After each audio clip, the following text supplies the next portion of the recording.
This podcast is sponsored by nobody. Hey dudes, welcome to Splat from the Past, the only 80s themed horror and sci-fi show where things could get totally radical. Now today I will be interviewing Sandra Niemi, the niece of Merla Niemi. She was Vampira back in the 50s. Yes, the very first horror host. And we are going to talk about her aunt and the memoir she wrote about her called Glamour Ghoul, The Passions and Pain of the Real Vampira.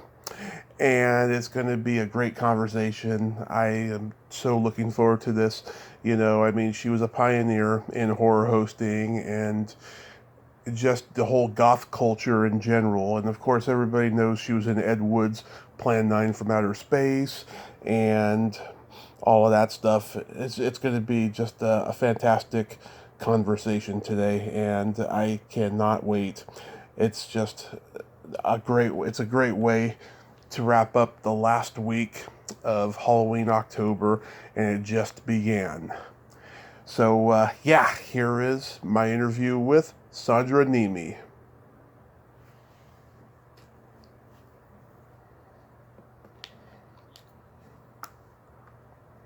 Hello. Hey, Sandra, welcome to the show. How are you today? I'm good. How about you? I am fantastic. This is such a great honor. Thank you for taking the time today. Thank you for having me. So, you wrote this book about your Aunt Mayla, who was best known as Vampira, Glamour Ghoul, The Passions and Pain of the Real Vampira. What gave you the incentive to write a memoir about her? Well, gosh, at the very beginning, I didn't think I was going to be writing a book. When my aunt passed away and I read about it in the paper, I went to Los Angeles and gained access to her apartment. And it was only then that I noticed how many writings she had on scraps of paper everywhere. Sometimes there were several sheets of paper, all written in longhand because Myla didn't have a typewriter. Right. And little scraps of paper in pockets of old clothes, in handbags, and chests of drawers on the floor, and books everywhere, little pieces, little snippets of her life. And I thought, the only thing I really want in this whole apartment is my aunt's writings, because I always wanted to know about her life, but I never knew because, she had gone into hiding for many years, 20 years. Her family didn't know where she was or what name she was using. And this way I was going to find out what kind of a life and what kind of a woman she was.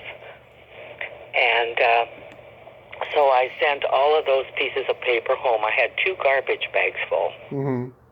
And I sent them home to Oregon.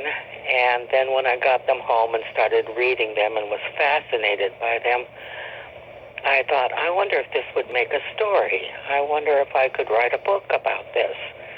And it took me 12 years because Wow. I thought, I'm not a writer. Nobody's going to want to read this.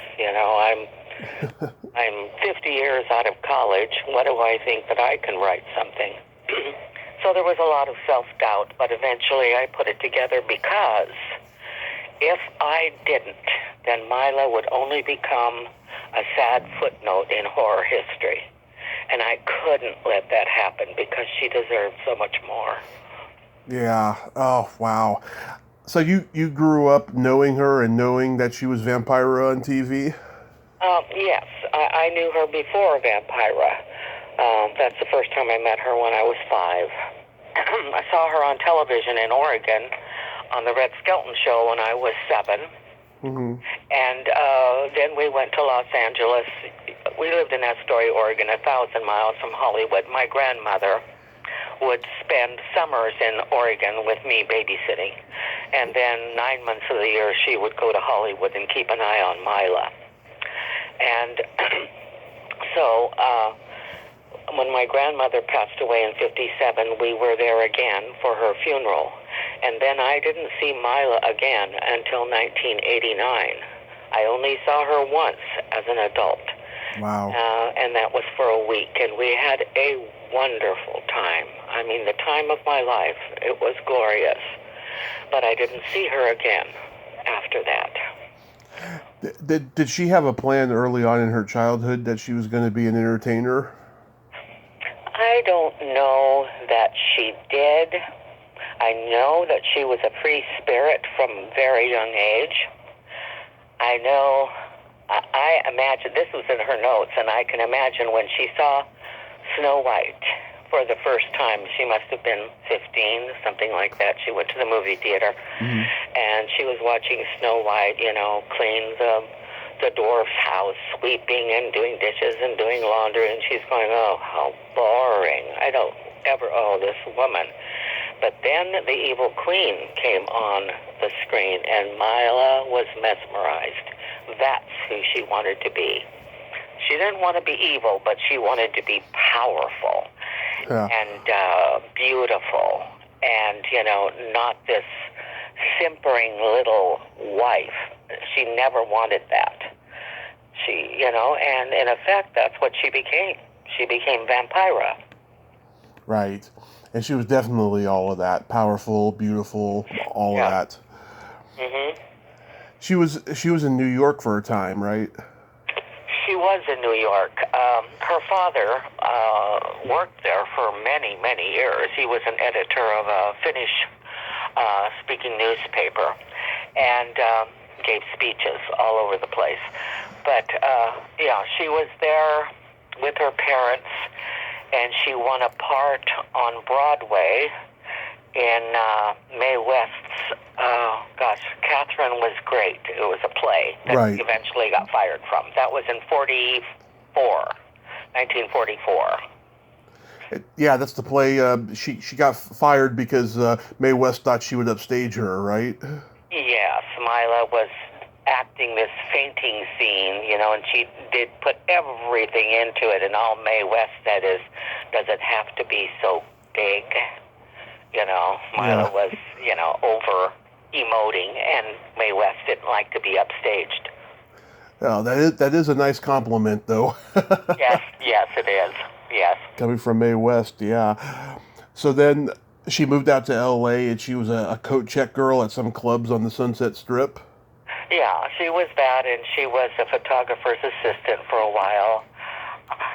And let's see, then she had a long-term relationship with Dean Reisner, who was a screenwriter, a very successful screenwriter later in his life. And then Jimmy Dean passed away. He died in the car wreck of 55, so Mila left Hollywood to go to New York. And as she told, when Marlon Brando asked her, well, what are you going to do in New York? She says, I don't know, maybe I'll be a blues singer. I can't sing worth a damn, but I sure know how to be blue. And I thought that was clever. But within days that she was there, she was attacked by a man, Ellis Barber, who was on drugs and probably a little bit mentally off. And so she went back to Hollywood. She was only I think she was there a couple of months in New York in 56. And then she went back to Hollywood. And I don't think she ever, I don't think she ever went back to New York after that time. No. You mean attack as in rape or hit or? Yeah, he didn't rape her, but he got into her little apartment. He was looking for the former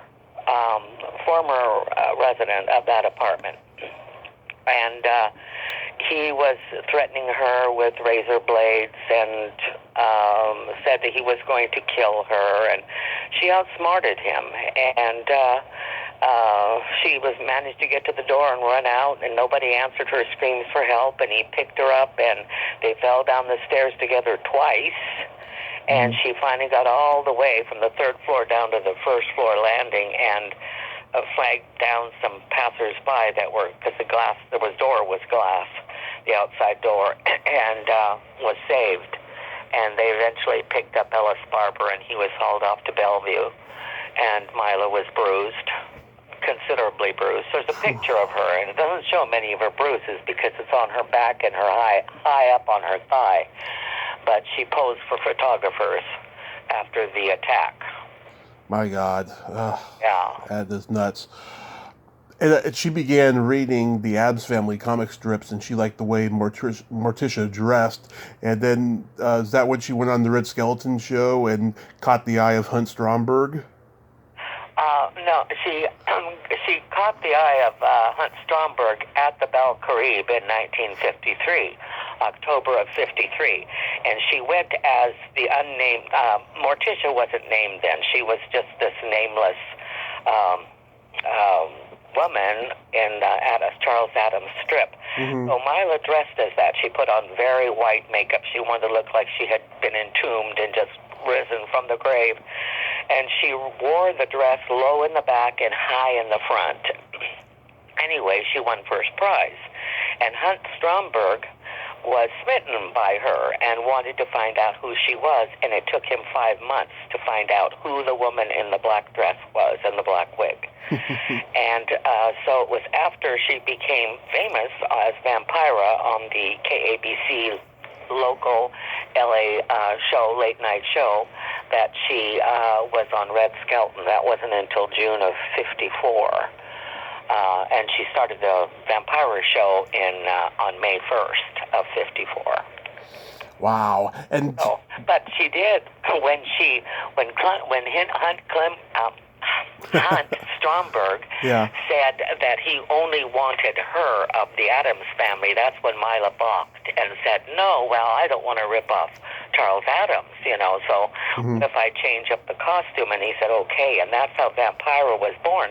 And she took that dress that she wore at the Belle Carib and turned it around so that the low back was now in the front and the high front was now in the back. And that's why there's a zipper in the front of that original Vampira dress, because originally it was backwards.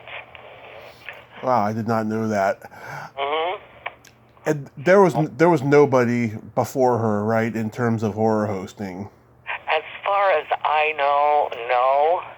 I can't say for certain, but there certainly weren't any female horror hosts. Right. She was the first, and that's why she came to think many, many decades later that she was the mother of goths. Right, because I think Sinister Seymour came a few years later. That's who. Okay. That's who Elvira replaced out in L.A. on the network that she was on in the 80s. So did your aunt love those black and white creature feature movies she showed? No, she said they were the cheapest movies that the network was willing to pay for. They cost them $100 a week to show them, and they quickly ran out of horror movies, so they had to show other genre movies and pretend they were horror movies. That's what they did. Wow. Yeah. What kind of movies did she like? Were on the show? What kind of movies? Oh, just in general. Just in general, after the horror host movies? Yeah. After the horror movies were over with? Right. I have a list of what movies they showed on there, but I don't have them at my disposal right now. Mm-hmm. But there is a list of what they showed on the Vampira show. I don't have them in front of me. Okay. Was the show a hit right out of the gate? Apparently it was, and it surprised everyone. She got thousands of fan letters, and within 3 weeks, Life magazine called and wanted to make an article and pictures, and so they sent a photographer, and he reported and took pictures, and it showed up as a 4-page spread in Life magazine. And in those days, if you made Life magazine, you made it. And Mila was famous from that point on. Then it was TV Guide called, and that's when Red Skelton called, and she was in demand. Like she said, I was very famous for 5 minutes. Yeah. there's hardly any existing footage of the show anymore. I mean, I've seen some of it on YouTube because back in those days they erased tapes to save money. Yes, they did. They're just kinescopes. And there's rumors out there that there are some kinescopes that survived, but they're owned by collectors. I don't know that for a fact. That's what I've always heard, but I haven't seen them. Yeah, that's sad though that they erased them because Yeah. they didn't know how the world was going to evolve back then. You didn't, but if you see Ray Green's documentary, which is a quintessential documentary on Vampira, you will see excerpts of her performance on a couple of game shows and also on the George Gobel show, which was the #1 rated television show at the time. Okay, I'll check that out. After she left KABC, they canceled it. She went to KHJ TV. Were things better or worse over there? KHJ was much worse. It was a lesser station, for one thing, and they made her cover up her décolleté because it was too low, and so it looked like she was wearing a muffler. It was really unattractive and detracted from the Vampira character. And she said the sets were lackluster and the writers were abominable, and she didn't enjoy her time there at all. So I think they only lasted either 12 or 13 episodes, and then it was canceled. So how did she get involved with Plan 9 from Outer Space? Well, she had been approached by Paul Marco to participate in this movie, and she said, no, Ed Wood, no, that would be death to my career. No, not going to do it. And so he left a script there, and my grandmother told us that she remembers the script just sitting on the coffee table for months and months and months, and Mila wouldn't even look at it. And then she was broke, and she said in her notes that she noticed that she just had 2 cans of Puss in Boots left for her cats to eat, and she had no money, and she had to find work. So she finally agreed to be in the show for $200 cash. And all the news that I have seen is she only participated for 1 day, but in her diary that I have of 1956, she actually was there for 2 days, filming her part for that movie, thinking, well, no one will ever see this, so I think I'll be safe. It's so embarrassing. And she refused to utter a word. She asked Ed Wood, do you mind if I just perform mute? And he said, I don't care. We just want your name anyway. And so she performed mute. Yeah, I was reading that. Yeah, she didn't want to memorize lines, and that she wore the Vampira getup on the bus on the way to the studio. She did with her boyfriend the first day. His name was Chuck Beatles. He was sort of an irascible, mean-spirited type guy, and he had to carry her on the bus because the dress was so close to the legs, she couldn't step up, and he had to carry her off. And then he would curse at everyone that stared at them because she was in full drag, big makeup dress and this strange outfit, and he didn't like people staring at his girl, so he was obnoxious on the way to the studio. Yeah. Didn't she have a crush on Ed Wood? No.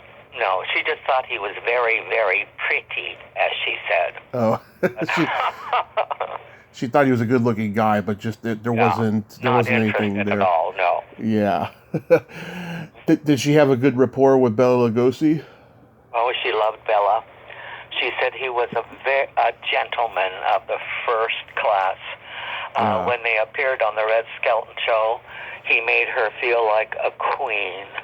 He was very, very courteous and polite and gentlemanly. She always loved Bela. Yeah, when they were on that Red Skelton show, was it was the two of them? Was it also Lon Chaney Jr. or somebody like that? Yes, yeah. Lon Chaney Jr. was also a part of the skit that they did together. Did she get along with him? Because I heard he was a bad drunk. Oh, no, she didn't. She didn't mention Lon Chaney Jr. in any of the notes that I had. So he probably didn't upset her too much. Otherwise, she would have said, he's a big drunk. I don't like him. But she didn't mention him at all. Mm-hmm. Did she remain friends with Ed Wood till his death? I don't think so. I don't think they were ever close. I know that the book, Nightmare of Ecstasy or something, written by, I can never Rudolph Gray, that's his name. He wrote a book from which the movie Ed Wood was made. He was in contact with Mila and using her for research for his book. Mm-hmm. And so I have a few of their letters that are written back and forth where Mila would write about the memories she had of Ed Wood. But after the movie was over, I don't think so. She contracted pernicious anemia in 1969, and she was in the Fountain View Convalescent Center recovering. But at one point, she said she was in the hematology lab where the blood is, and she got a phone call. She personally got a phone call, and it was Ed Wood. And he had this other movie in mind, and he had Mila in mind. And she said, well, what do you want, Ed? And, and he says, well, all you got to do is lay in a coffin. She says, I can't walk. He says, that's all right. You're laying down. She said, no, I can't remember what actress she said. I don't remember that. Maybe Ingrid Bergman or somebody. Ingrid Bergman can lay down in a coffin better than I can, and hung up on him. And that's the last time she ever spoke to Ed. Wow. Well, he was an important footnote in her history, nevertheless. Yes. And I'm sure that she is thrilled for him because he was a nice guy. He was just, crazy. he never gave up. He always thought he had talent, and he was putting together fabulous movies. And, so she kind of felt sorry for him and yet admired him for his resourcefulness. Right. There's a story, she went to the premiere for the movie but didn't watch it. Yes. Yeah, she went to the premiere, and I think something interrupted during the watching of it, so she didn't get to see the whole thing in its entirety, and I don't remember what it was. People were throwing popcorn, and, there was, mass hysteria, and maybe she couldn't hear. I know that she had to walk across the stage as Vampira, and all the actors did, as their movie was playing on the screen at the same time, and I don't know how that worked out. And she was probably just socializing in the lobby. Yes, I'm sure she would love to do that. I've gone to movie screenings where the stars are in the lobby the entire time socializing because they've seen the movie 1,000,000 times. Oh, really? Oh, yeah. Oh, that's strange. I thought they would be sitting there in the row, watching the movie all over again and sort of critiquing their own performances. I've seen it a couple of times, but most often they're in the lobby because they're just sick of watching it. It's kind of, I guess, like my book. I haven't read my book because I'm sick of it. I just 12 years is a long time. I don't want to revisit it right now. Yeah. Do you know if she saw Tim Burton's movie? Boy, that's a good question. I'm pretty sure she must have, because she commented on Lisa Marie's performance as Vampira. Mm-hmm. And the one thing that she did not like is that Lisa Marie, when she put her arms akimbo, she rested her palms at her waist. And she said, no. Vampira rested her hands lower on her abdomen to show her small waist. Lisa Marie covered up the circumference of her waist. And so she did not like that. So I'm sure she watched the movie. Yeah, I think it's the best movie Tim Burton ever made, and I think Lisa Marie did a good job overall. I love the movie. Yeah, it's movie magic, Yeah, that wasn't who Bela was, but it still was, Yeah, it was still good. I talked to Bella Jr. and I talked to Sarah Karloff. They didn't like the fact that their fathers were portrayed as rivals in the movie. Oh, yes, that's true. Yeah, that was, creative. What do they say? That they take it and they change it to make a movie out of it. Yeah. Yeah, creative license, I guess it's called. Yeah, something like that. It's stupid. Yeah, but it made a great movie. It sure did. Yeah, I don't think there'll ever be a movie quite like Ed Wood because. Yeah, I enjoyed it. I wouldn't mind seeing it again. Was she close to Mamie Van Doren? Because she was in like 3 movies with her. I think when they were making the movies, they got along really great, but she wasn't a close friend of hers, no. It was just during the movie-making process. And before that, I think they were photographers' models before they made the movies together. Yeah, because there's like The Beat Generation, The Big Operator, and Sex Kittens Go to College. Yes. And before that, in the early 50s, the movies that you mentioned were made in the late 50s, possibly earliest of the 60s. But in 51 and 52, might have even been 1950, when Norma Jean Baker, a.k.a. Marilyn Monroe, was one of them with Mamie Van Doren and Mila. And they were Beach Babies or something like that. They made a movie together, a motion picture, and all it was girls in swimming suits, very modest swimming suits. Wow. How did she wind up working in the field of linoleum flooring? I don't think she ever did. That's just one of those rumors? I never found any indication that she did. That's why it's not mentioned in the book. Because I don't know how that story got started. I can't imagine her doing that. She did try to manufacture lamps, and that's where she thinks she caught pernicious anemia from, I don't know, using some kind of machinery to sculpt lamps, the metal off of lamps, but not linoleum flooring. Yeah, there's always those rumors that, people's career, were on the outs and then they did something, But it did cleaned houses for 99 cents an hour. Burt Reynolds and a couple of other people. Burt Reynolds was very young and just starting out. Mm-hmm. And she cleaned his house, and he barbecued some steaks for her one night. And several other, Troy Donahue, she cleaned his house, and a couple of others to keep herself afloat. Did she also own an antique store? Yes, she did. And Vampira's Attic is what she called it.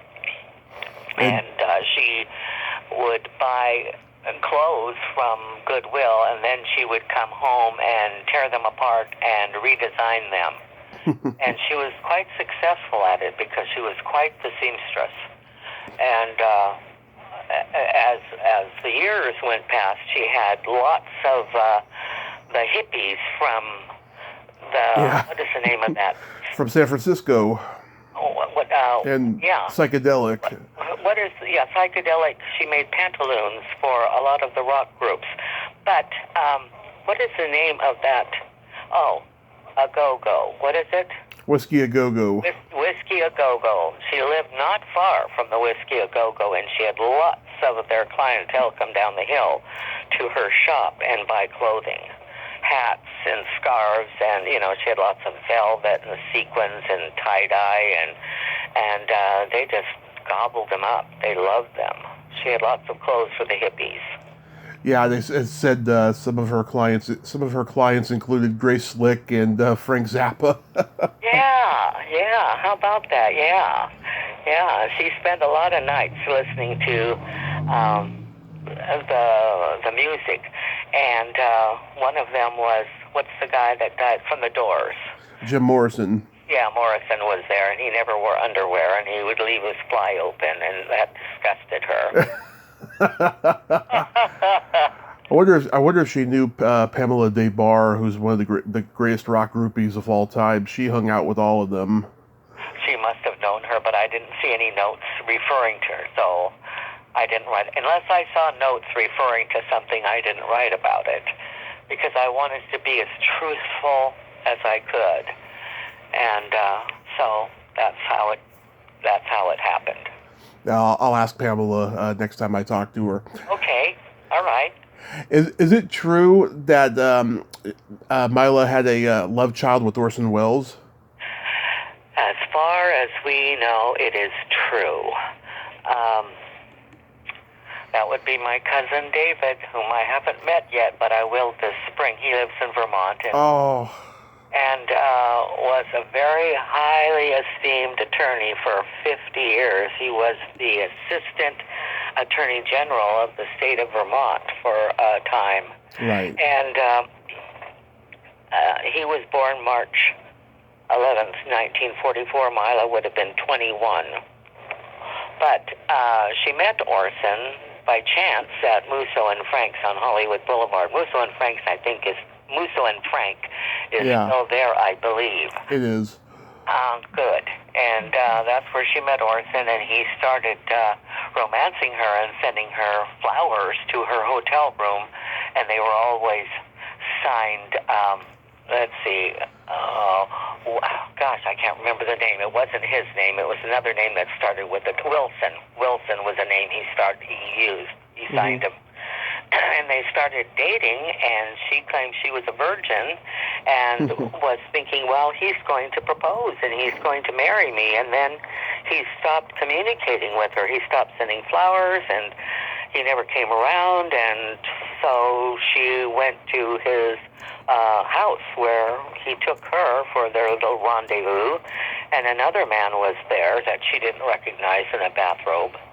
And then she went to this magic show that Orson Welles was putting on free for servicemen during the war.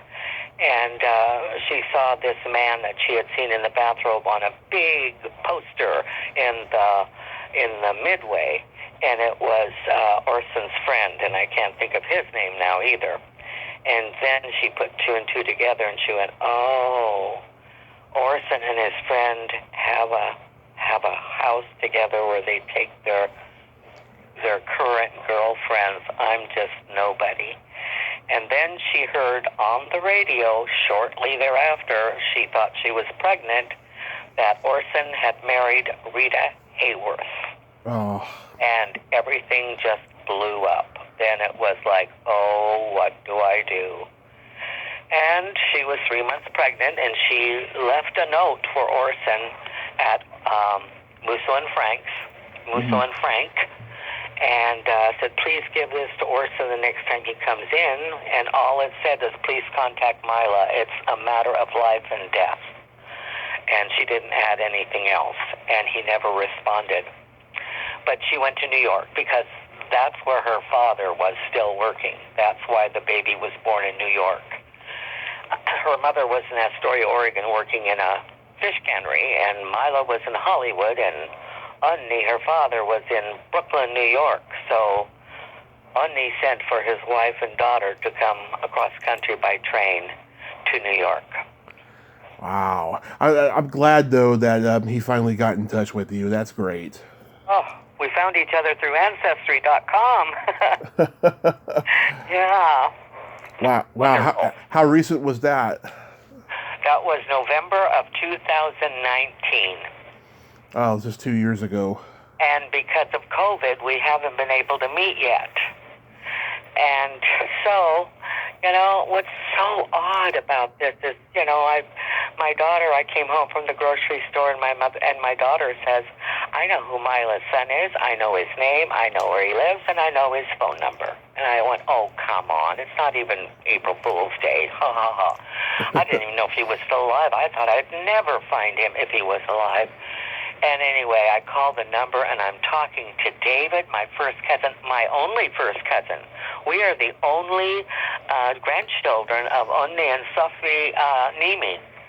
And so he says, do you know who my mother is? And I'm writing the end of her book. And I'm going, oh, my God, David, you're talking to the only person in the world that knows your mother more. I mean, I know everything about her. And her name is Mila Normie. And she was Vampira on television. And he goes, oh my God, I waited for 75 years to find out who my mother is, and then I find out she's a vampire. And I just cracked up. That's what I can imagine. And I said, if you want to see her picture, she's all over the internet. And that's what he's done. And he's been so kind to everyone who befriended Mila during her life. He's written them letters and thanked them profusely. He's a great guy. And I can't wait to meet him. Did he know who his father was? Did he what? Did he know who his father was? Oh, his father. Well, he has contacted, can't remember, the oldest daughter that Orson Welles has, and asked if she would take a DNA test so that he would know. And she had, through her people, respond that she wasn't opposed to taking a DNA test, but she hasn't done so yet. But once she does, then we will know. Wow. Yeah. So going back to James Dean, what was their relationship like? Their relationship was more like mother and son, because Jimmy lost his mother when he was 9, so he was a motherless son. And Mila had to give up her son to adoption, so she was a mother without a son. And that's how I believe their relationship was. It was completely platonic, but she loved him like a mother would. And she never, ever got over his death. He was the best friend she ever had in her lifetime. She loved him very much. Yeah, back in February, I did a tribute to James Dean. I talked to his friend Lou Bracker, who's in his early 90s. He only knew him for 2 years, and he gets angry when you ask him about Dennis Hopper or Nick Adams, who only knew him for 6 months. It's a strange thing. Oh, yeah. Well, Mila only knew him not even that long. She didn't meet him until August of 1954, and he was dead 13 months later. Wow. That's the only time she knew him. She met him after it was an Audrey Hepburn Sabrina movie. She saw him coming out of the theater after the premiere and went, "That's the man that I have to meet." And by chance, she met him at Boogie's the next day. And that afternoon, he took her up to his apartment on his motorcycle, and he had a noose hanging from the ceiling in his apartment. And he wanted her to read a book by Ray Bradbury where a young boy had hung himself in the basement of his home. And so Mila said, "What is this thing that you have with nooses and hangings and necks?" And he says, "Well, that's how I'm going to die. I'm going to die of a broken neck." And in fact, he did. Oh. Yeah. So was there ever a point where she tried to bring Vampira back? No. By herself, never. She was, KHJ, of course, approached her in 81 before there was an Elvira, and planned on having the new Vampira show. But that quickly fell apart after they selected Cassandra without any input from Mila, which she insisted. And when she went to the meeting, the only time that she met Cassandra, she was there. And one of the head honchos at KHJ said, "You two can fight over the rights." I gave her the rights. And that did it for Mila. You gave her the rights. After Mila had protected Vampira's rights for 40 years, they just casually handed Cassandra the Vampira rights and said, "You two can fight it out." Yeah. And she went, "No, not happening. I'm out of here. And if you use my name, I'll sue you." And they were going to call it Vampira Show, but they had to quickly change the name to Elvira. Huh. But Elvira was clearly a ripoff of Mila's character, clearly. But she lost the lawsuit, and it's detailed in the book. Right. When you reconnected with her in 1989, did you get any sense that she was, bitter and resentful towards mistakes she made in her past? No, she didn't feel. I didn't notice that she felt resentful of anything. She was in a good mood. Hmm. There was a point where she cried because she couldn't get to her mother's grave, and there was a point where she cried when she talked about her son she gave up for adoption. But no, and it was right in the middle of the lawsuit. And I didn't really think about that. I mean, I was just there to find out who my Aunt Mila was, what kind of a person she was, and I wanted her favorite color, her favorite food, what you get to know when you see someone that you love and want to know about them. But we never mentioned the lawsuit once. Not one time that I was there for a week, and yet she had to be consumed by thinking about it. And another thing is, we never mentioned Vampira very much. There was a point when we went over to my grandmother's silver chest, which is really a gray, old military footlocker, which I recognized from 1957. Hmm. I still had it at one end of her living room. And I said, "Oh, Grandma's silver chest." She said, "That's where I keep all my important things." And we went over and opened it up, and there's lots of photographs. And there were some gloves with fingernails in them from the Vampira days that she showed me, and a wig, and a love letter from Marlon Brando where he asked to marry her. So she showed that to me. Wow. Oh, it was interesting.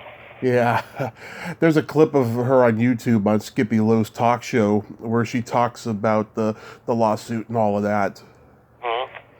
Yeah, she was angry at Cassandra and her whole entourage and KHJ, all of the big wigs at KHJ. She despised them with a passion. It consumed her for many, many years. Because she said, she's going to the bank with my money. And Mila didn't even have money for electricity. Yeah, Would it have hurt Cassandra, who was making millions, to anonymously pay her light bill? Would it have killed her to buy her some food? yeah. She was destitute then. She was starving. I know I talked to an actress who did a horror convention. I want to say it was the early '90s or something like that, and she saw your aunt there, signing autographs, and Yes. she said to the promoter, "What's Vampira doing at this horror con? I mean, she's a legend." And he said, "She's going through hard times. She's living in someone's garage." Yeah, she lived in that garage from about 1984 to 2000. That's where I visited her, with that little garage in the back of the house. And it was tiny. But she loved it there. It was in a great neighborhood. It was on North Hudson Street. And it was a cute, nice little neighborhood. There wasn't any crime or anything. She loved it there. It's funny you say that. It seems like in her subversive, nonconformist ways that she would adapt to something like that. Yeah, she did. She from at 1990, they were going to tear down the garage, so she had to move. So she was sort of like evicted. You have to leave, and the law is that you have to pay the tenant $5,000. So she got $5,000 to move, and Dana Gould found her a place up in Silver Lake. But it was upstairs, and I went over there after she passed away to check it out, and a dark, long staircase, and I thought, why did Mila live here for 5 years when she walked with a cane? That would have been hard for her to get up and down those stairs. How did she meet Dana Gould? That is strange. When she passed away, I was in Astoria, and that night, Mila passed away on a Thursday. I didn't find out she passed away till a Monday, the January 14th. And that night, somehow, Dana got my phone number and called me. and that's how I met him. And he, at the time, was on the East Coast I think he was doing his comedy stand-up thing, and he said he'd be in Los Angeles Monday, Tuesday, Wednesday, that Friday he would be in Los Angeles, and we agreed to meet at Mila's apartment. But I forgot to ask him, where is Mila's apartment? I thought she was still living on Hudson for all I knew. And as it turned out, she was living on Serrano, right off Sunset Boulevard. And how I found her apartment was Mila. Mila had a hand in it. So in all of Los Angeles, where does Mila Normie live? And I found it. I met Dana Gould by accident last year. I was at Sketchfest in San Francisco, which, he's there every year. And my mother and I, we went to a screening for a movie, and then we're looking for the signing afterwards. And Dana Gould was at his table. He hadn't even put a sign up of who he was. And I was like, I know that guy from somewhere. I can't place from where. And we go to him, and my mom's like, is this the signing for just one of the guys? He says, it is not. And I was like, do you know? And she's like, do you know where it is? He's like, I don't.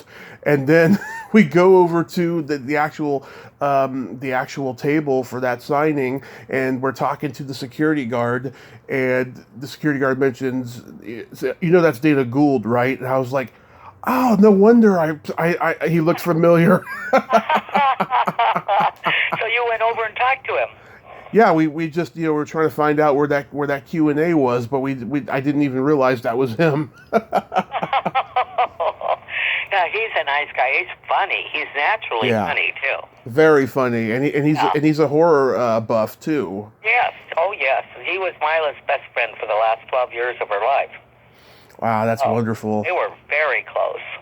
That's wonderful. I hope. Right now, I'll tell you what he's doing. He is crowdsourcing for a sculpture to be made for Mila's gravestone for her 100th birthday, which is a year from December.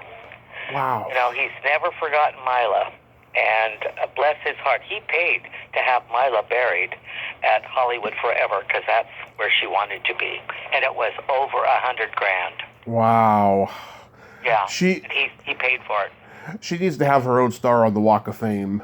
Oh, how many times have I said that? And I've looked into it. It's like $50,000, and then there's a lot of politics you have to get through to get one. But I'm determined, and she will have one. Yeah, she deserves to have one. 5 years ago, I'm at the Walk of Fame. I'm looking at all the stars, and I see all these great ones, and I'm like, "Where's Elvira or Vampira?" I'm sorry, Vampira. Yeah, where is she? Yeah. She needs to be. She walked those streets most of the time with a cane for 60 years, and by gosh, she deserves to have a star there. And I have feelers out there trying to figure out how to do it, but that's what I want, and she will have one if there's ever a movie made. And the Finnish production company right now owns the rights to the book and is looking for the money people to Wonderful. An eight-part miniseries. Wow, a miniseries. Wow, yeah. I mean, a 6-part miniseries. If Bugs Bunny can have one, so can Vampira. Yeah. It'll happen. Maybe not in my lifetime because I'm 74 years old, but I have a daughter and grandchildren, so maybe we'll see it. What was her sense of humor like? Oh, she had a very quick, dry sense of humor. Mm-hmm. And, you can tell by watching her on YouTube. Yeah. Or watching her documentaries. She just gets this sparkle in her eye, and she'll say something that is really funny. And one of the last things that Dana told me, I think it's the last time she ever talked on the phone, he was not in town. And a few days before she passed away, she called him up and in a very deadpan voice said, and I never knew what it was, said something extremely funny and then just hung up. That was the last message she ever left, and it was to Dana. So she was funny. She was, and very highly intelligent. And just a great gal. In fact, I'll read to you what, if I can find, I'm here at my computer right now. Mm-hmm. You can go ahead and talk. I'll try to find this part where a friend of hers lists all the things that he thinks that Mila was to him. And his name is Greg Herger. And they were friends for many years. They used to go to Hollywood Forever and have lunch. And Mila would talk about how much she loved the place and how when she died, she wanted to be buried there. And thanks to him, she was. But see if I can find where he is here. When she passed, was it expected? No, it wasn't expected at all. She was 85, and she didn't go to doctors very much, but she had talked to her friend, what's her name? Hilda.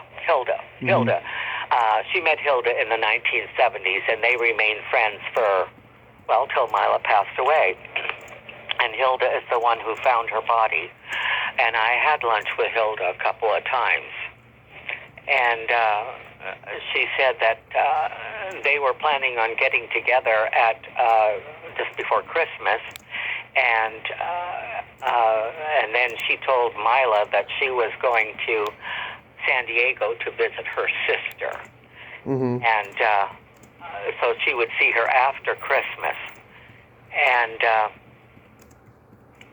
so she did.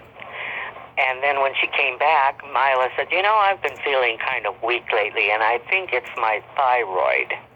And if you could pick me up and bring me to the health food store, I could pick up some thyroid medicine. So she did that. And Mila bought some thyroid medicine and some more vitamin B12 for her pernicious anemia. And she brought her home. And then Mila passed away. And I got to thinking, that weakness and tiredness was probably heart failure more than anything else. And so it was unexpected that she passed away, but she just went to sleep, and that was it. Oh. At 85. But then heart is, part of the problem in our family. My father died of it, and their father died of it, and their mother died of it at 63. And so, my father was only 55 when he passed.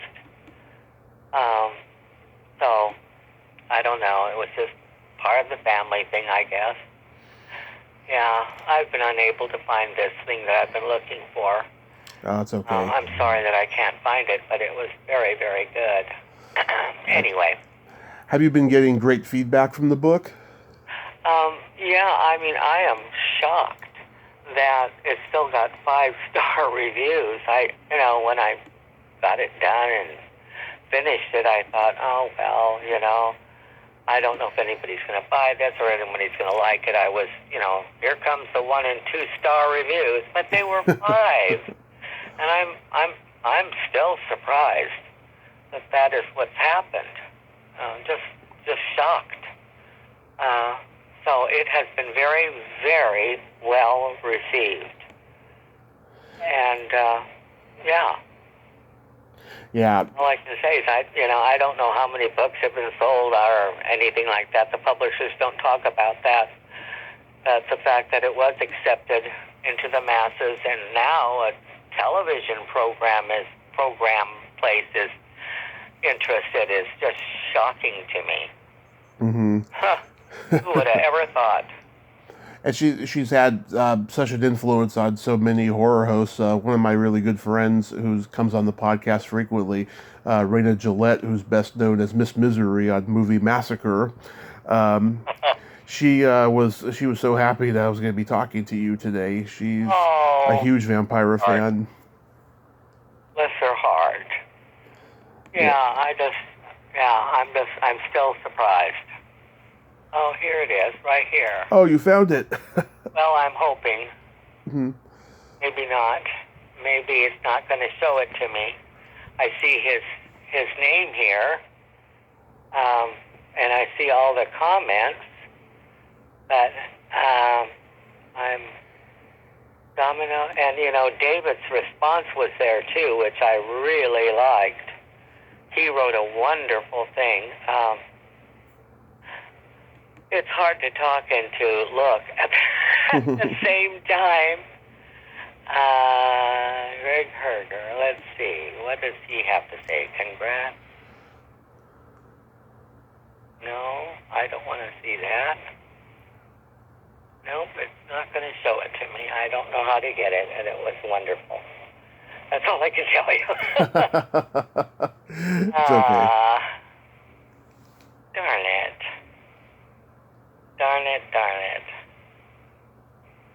Yeah, anyway.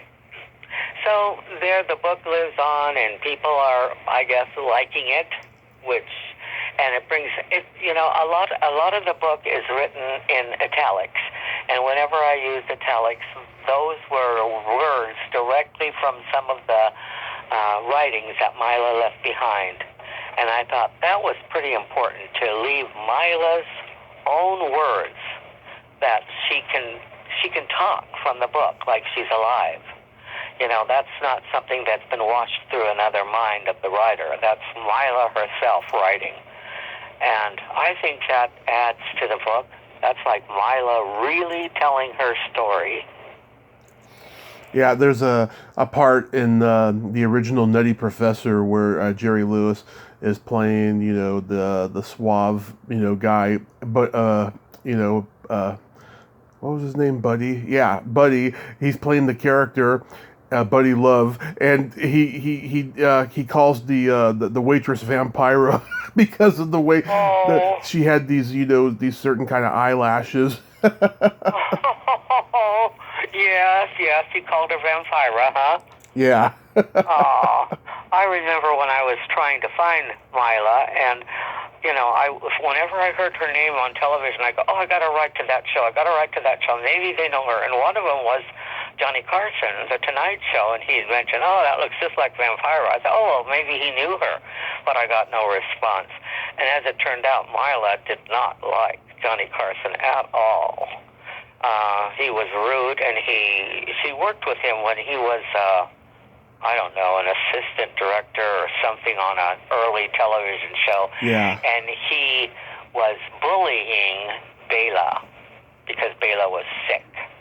And Mila was furious with him. She said, I have no use for that man at all.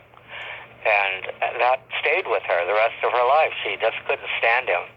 Yeah, there's a comedian out in New York who has a Johnny Carson podcast for the last 8 years or so, and he's uncovered a lot of stories like that because I listen to it all the time. Oh, okay. Yeah, some people had good experiences with Johnny. A lot of people had a lot of bad experiences, especially on Johnny's behalf. A lot of his yes men that he had hanging around him and stuff, his assistants and what have you. Yeah, it was a really weird, toxic environment over there at the Tonight Show. Yeah. Yeah, Johnny Carson was a very private person in real life. But, he had a great show. I enjoyed his show. He was funny. Yeah. But, but he had a different persona. His private side was completely different. And that's just too bad. It is. Yeah. No. I was curious, at that time, there was a lot of censorship going on in TV. I'm sure your aunt ran into some censorship with the cleavage at that time. Yes, you mean at KHJ or KABC or when? Or either way, it was the 50s. Well, KABC, her dress was, low, and they kept it that way. But I noticed in Ray Green's documentaries where she was on the game shows and it showed Vampira, they had modesty lace across the décolletage, so that it wasn't so low cut. Because then the censors kept saying, that's just too low. We can't have that. And on Cage J2, like I mentioned, the second Vampira show, she had that. It looked like a woolen scarf around her neck or something. It was ridiculous, and like I said, it looked like she was wearing a muffler with this sexy dress. It was ugly, but they changed how she should appear. Oh yeah, in those days, you couldn't show your belly button on TV. No, remember I Dream of Jeannie? She had to have the belly button covered. Right. That was in the mid-'60s. Yeah. Oh, even far back you couldn't show it. Do you know if your aunt had an innie or an outie? Innie. Okay. I've seen the bikini pictures. Oh, there's bikini pictures out there? Oh, yeah, when she was in Cheesecake. She was a cover girl before she was Vampira. Oh, right. Yeah, and that's something I did not know until she passed away. That's one of the things you found. She was a Cheesecake model in the early 50s with Norma Jean, Marilyn Monroe, and she was a cover girl, but my parents must have known, but I was such a little kid then, they never told me. And so I didn't find out till 2008 when her friend said Stuart Timmons was with us, and he said, when Milo was in Cheesecake, and I said, what? Milo was in Cheesecake? And he said, you didn't know that? I said, no, I never knew that. So that was a whole eye-opening thing for me to include in the book. I didn't know. That's so cool. Uh-huh. So, Glamour Gould, The Passions and Pain of the Real Vampira is available on Amazon. Do you have a website as well, or? Yeah, there is a Glamour Gould website. And life is good for you during COVID? Is what? Life is good for you during COVID? Oh, it's all right. I'm 74, so I don't go out much, and I wear my mask faithfully whenever I do go out. I'm scheduled to get my booster here in a couple days. I got my initial one in March, and so I'm overdue. And it hasn't been that difficult for me because we have a really, really tiny family. I mean, I only have David and my daughter and 2 grandchildren. That's my entire family that's left. And as it turns out, I'm going to be with 2 friends tomorrow. But that's a very rare occasion. Yeah, I got to get my booster shots as well. So I got mine back in April, March and April. And it's time. It's time, yeah. You sure don't want to get that stuff. Don't want to get it, no. At least I got my flu shot last month. Yeah, I got that too. Yeah, I don't want to be sick. Who does? Yeah. Gosh, yeah. Life's too short. Yeah. Well, I want to thank you so much for coming on today, Sandra, and I just think it's wonderful what you did with this book and keeping your aunt's legacy alive. That's what I wanted. This was a labor of love. It truly was. And I hope whatever plane of existence Mila is on that she approves. Although I know she wouldn't. Because that was her personality, because she would have wanted to have more input into it. That would have been her complaint. Well, you have yourself a happy holiday season, and please stay safe. Oh, you too, Tommy. You too. Okay. Bye-bye. Right. Thank you so much for having me. I enjoyed it. My pleasure. Thank you. Bye-bye. Bye-bye. Well, there you have it. Sandra Niemi. Ain't she a sweetheart? Oh, what a great lady. And it's just so wonderful that she's preserving her aunt's legacy. Because Vampira, she was beyond a legend. She was a pioneer. And a lot of you out there should go check out the footage on YouTube. It's so sad that there's not more of it available. Well, until next time, this is Tommy Throwback Kovac saying, there's no shame in living in the past, because the present sucks. Later, dudes.